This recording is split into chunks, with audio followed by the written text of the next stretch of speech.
Hi guys, andito nga pala tayo sa flood control ng Davao City. Dito nga pala yan sa may barangay Mandog area na kung saan nasa 40 minutes na to papunta ng sentro ng Davao. Pero dito sa lugar na to makikita mo na meron pa rin silang quality na flood control na ginawa. Imagine mo ito, from here, ito hanggang doon.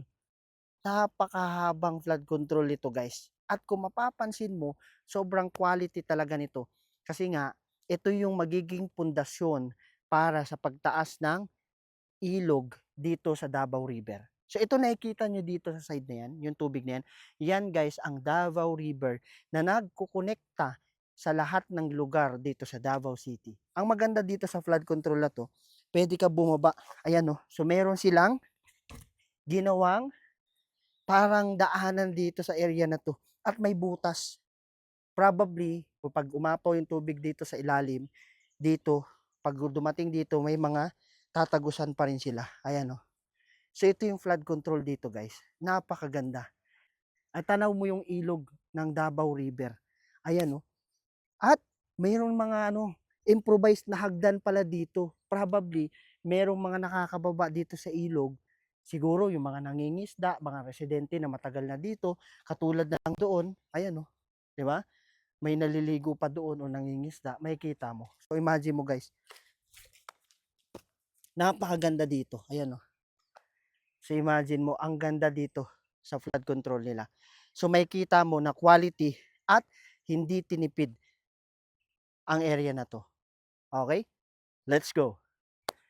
Ito nga pala yung Davao River. Kung makikita mo yung harap, yan ang Davao River dito guys. Nagkukonekta sa iba't ibang lugar dito sa Davao City. At ang pinaka the best, ito yung flood control nila. Ayan o. Diba? Napakakapal ng pagkatrabaho. Kitang-kita mo naman oh, makapal. At yung kabila, kung ipapakita pa natin yung kabila guys. Diba? So ipapakita natin dito. Ayan oh. Ewan ko na lang kung makakapasok pa ang tubig dyan. Pagtaas ng tubig ng Davao River, ito ang magsasalba. Ito ang magsasalba guys. Kitang-kita mo kung gaano kakapal yan at kung ilang layer yan bago makaabot yung tubig dito. So patunay lang na quality at maganda ang trabaho dito sa Davao City.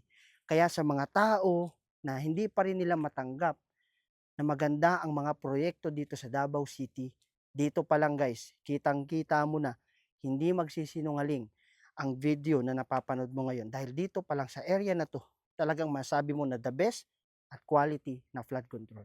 So ano pang hinihintay mo? Let's go. Pwede tayo maglakad-lakad dito sa flood control na to. Pwede ka bumaba. Ayan oh. So meron silang ginawang parang daanan dito sa area na to at may butas. Probably